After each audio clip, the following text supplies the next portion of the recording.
अस्सलाम वालेकुम जी, कैसे हैं आप सब लोग। उम्मीद करती हूँ ठीक होंगे। मैं डॉक्टर ज़ुबिया। आज हमें जिस मेडिसिन पे बात करनी है वो बहुत इम्पॉर्टेंट है। बेसिकली वो एक बायोकेमिक सॉल्ट है। अगर हम बायोकेमिक सॉल्ट पे बात करें तो मैं पहले भी इस पे बात कर चुकी हूँ। सॉल्ट इंट्रोड्यूस करवाया था, उसने कहा था कि इंसान जो है वो इंसानी जिस्म इन 12 सॉल्ट से मिलकर बनता है, और जिस इंसान में जिस सॉल्ट की कमी होती है उससे रेलिवेंट जो प्रॉब्लम्स होती हैं, जो सिम्टम्स होते हैं, वो उसमें पैदा होना शुरू हो जाते हैं।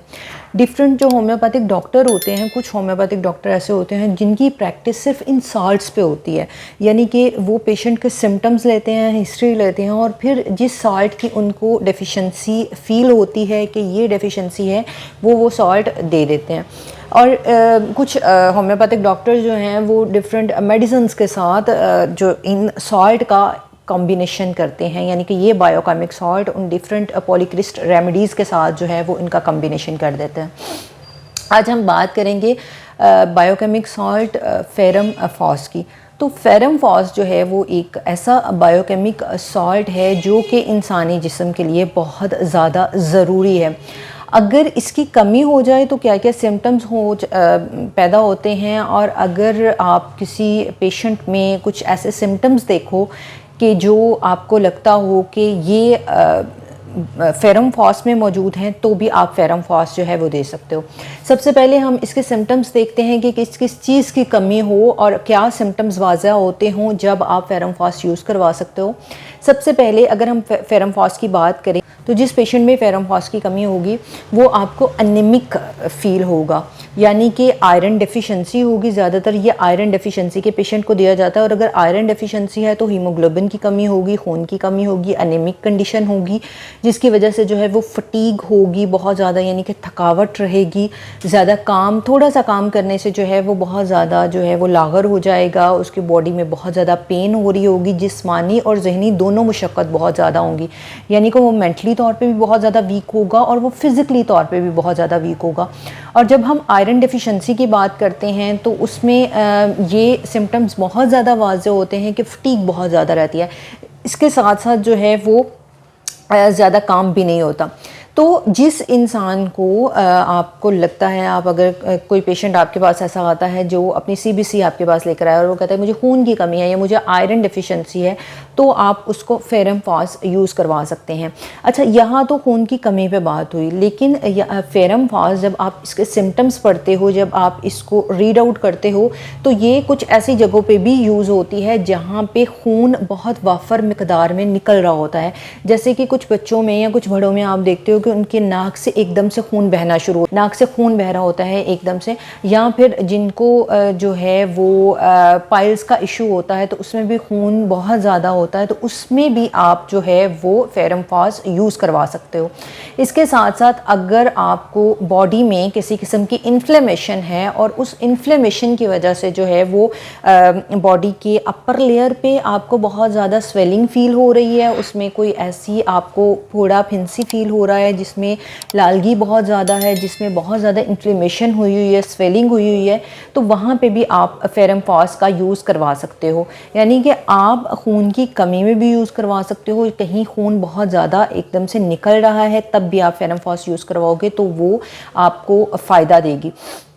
इसके साथ साथ एक और इशू जिसमें हम फेरम फॉस यूज़ करवा सकते हैं, जब आपको लगे कि किसी बॉडी के किसी पार्ट में जो है वो खून जम गया है, यानी कि उसमें नीलापन और लालगी और नीलापन दोनों मौजूद हैं और खून जम गया है, खून बाहर नहीं निकला, तो वहाँ पे भी फेरम फॉस को यूज़ करवाया जा सकता है। अक्सर हम देखते हैं कि किसी को कोई चोट लगी और उसमें ब्लड जो है वो नहीं निकला, ब्लड सर्कुलेशन की कमी हुई। अब वो ब्लड सर्कुलेशन की कमी जो है वो इंटरनली तौर पे आपके अक्सर लोगों को दिमागी तौर पे उनके सर पे चोट लगती है तो कहते हैं कि खून का जो है क्लॉट जम गया है, जिसमें आप आर्निका के साथ मिलाकर अगर फेरम फॉस को यूज़ करवाएंगे तो ये बहुत अच्छे रिज़ल्ट आपको देगी और इससे बहुत ज़्यादा फ़ायदा होगा। फेरम फॉस जो है मतलब आप अगर किसी भी बायोकेमिक सॉल्ट की बात करते हैं तो जैसे मैंने शुरू में बात की कि ये बायोकेमिक सॉल्ट जो हैं वो इनका फ़ायदा ये होता है कि आप इनको इंडिविजुअल भी यूज़ करवा सकते हो और आप इनको किसी मेडिसिन के साथ कोई भी ऐसी पॉलीक्रिस्ट रेमेडी है उसके साथ आप यूज़ करवा सकते हो। यानी कि आप कुछ सिम्टम्स देखते हो, जैसे आप आर्निका के साथ अगर खून की जमने की बात हम करते हैं कि किसी को चोट लगी और उस चोट की वजह से खून जम गया है, तो वहाँ फेरमफॉस भी अच्छा रिजल्ट देगी और वहाँ आर्निका भी अच्छा रिजल्ट देगी। तो आप जब इन दोनों का कम्बिनेशन दे दोगे, यानी कि वो भी मेडिसिन साथ में दे दोगे और फेरमफॉस भी दे दोगे, तो ये आपको बहुत अच्छे रिज़ल्ट देगी। गैस्ट्रिक किसी को प्रॉब्लम है, आपके मैदे में आपको जलन हो रही है, इन्फ्लेमेशन हो रही है, स्वेलिंग फील होती है, पेन बहुत ज़्यादा हो रही है, जब आप खाना खाते हैं उसके बाद आपको बहुत ज़्यादा फूला सा फील होता है, तो भी आप फेरमफॉस का इस्तेमाल करवा सकते हैं। अच्छा, यहाँ पे एक बहुत ही अहम सिम्टम्स जो फेरमफॉस के लिए मैं बताऊँगी। अक्सर लोगों का गला ख़राब हो जाता है और उनको चेस्ट इन्फेक्शन होता है, उनको थ्रोट का इन्फेक्शन हो जाता है जिसमें गले में बहुत ज़्यादा स्वेलिंग हो जाती है, टॉन्सिलाइटिस हो जाती है। तो वहाँ पे क्या होता है कि वो बहुत ज़्यादा एंटीबायोटिक्स यूज़ करते हैं। जब वो बहुत ज़्यादा एंटीबायोटिक्स यूज़ करते हैं तो एक वक्त ऐसा आता है कि उनको अपने गले में दर्द फील नहीं हो रही होती। यानी कि अगर उनके गले की स्वेलिंग है या कोई इन्फेक्शन है तो वो उनको इतना फील नहीं हो रहा होता, लेकिन उनकी आवाज़ जो है वो बहुत कम आ रही होती है, आवाज़ बहुत ज़्यादा दब जाती है।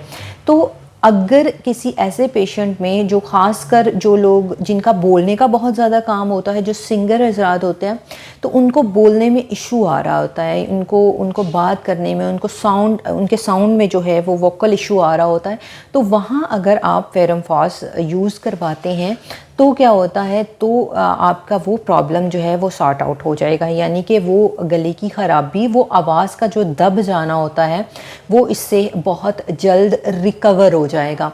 तो फेरमफॉस इस वजह से, जैसे मैंने स्टार्ट में बताया कि ऐसे सिम्टम्स, ये मैंने कुछ रैपिड सिम्टम्स आपको बताए हैं कि रैपिडली आपको ये सिम्टम्स अगर किसी पेशेंट में मिलें तो आप ये बायोकेमिक सॉल्ट जो है वो यूज़ करवा सकते हैं और आपको इसके बहुत अच्छे रिज़ल्ट मिलेंगे। अब यहाँ पे बात करते हैं कि हम इसको किस पोटेंसी में यूज़ करवाएं। आप फेरमफॉस जो है वो दो तरह से यूज़ कर सकते हैं। अगर आप ट्रेचुरेशन में यूज़ करते हैं, टैबलेट में यूज़ करते हैं, तो आप 6x में यूज़ करें। आप इसकी 4 टैबलेट्स जो हैं वो सुबह दोपहर शाम इस्तेमाल कर सकते हैं। और अगर आप जो है वो डिल्यूशन में यूज़ करते हैं तो फिर आप फेरमफॉस जो है वो 30 की पोटेंसी में यूज़ करेंगे। 30 की पोटेंसी में भी सेम आप इसके 2 ड्रॉप्स जो हैं वो 2 बूंद पानी में सुबह दोपहर शाम यूज़ करवा सकते हैं। अच्छा, अब यहाँ पे अगर आपको क्रॉनिक प्रॉब्लम है तो क्रॉनिक प्रॉब्लम में आप 15 दिन से 1 महीना लाजमी तौर पर इस्तेमाल करें। और अगर एक्यूट इशू है तो एक्यूट इशू में 3 से 4 दिन में आपका वो जो प्रॉब्लम है, जो भी आपका इशू है, जो भी सिम्टम्स हैं, वो ठीक हो जाएंगे। उम्मीद करती हूँ कि आज की वीडियो में मैंने आपसे जो टॉपिक डिस्कस किया आपको उनकी समझ आ चुकी होगी। अगर फिर भी कोई ऐसा क्वेश्चन हो जो आप मुझसे पूछना चाहते हो तो आप कमेंट सेक्शन में पूछ सकते हैं। इसके साथ साथ आप मुझे मेल भी कर सकते हैं hdrzubia93@gmail.com पे। अगर आपका कोई भी प्रॉब्लम, कोई भी सिम्टम्स आ रहे हों, किसी भी डिज़ीज़ से रेलिवेंट आप बात करना चाहते हो तो आप मुझे मेल कर सकते हैं। इसके साथ साथ आप मुझे फ़ेसबुक पे भी सर्च आउट कर सकते हैं। होम्योपैथिक डॉक्टर ज़ुबिया शफीक के नाम से मेरा पेज है, आप वहाँ पे भी मुझे मैसेज करके पूछ सकते हैं। वीडियो पसंद आई लाइक कर दीजिएगा, चैनल को सब्सक्राइब कर दीजिएगा, बेल आइकन के बटन को दबा दीजिएगा ताकि आने वाली नई वीडियो आप तक ज़रूर पहुँचे। इंशाल्लाह आपसे नेक्स्ट वीडियो में मुलाकात होती है, तब तक के लिए अल्लाह हाफ़िज़।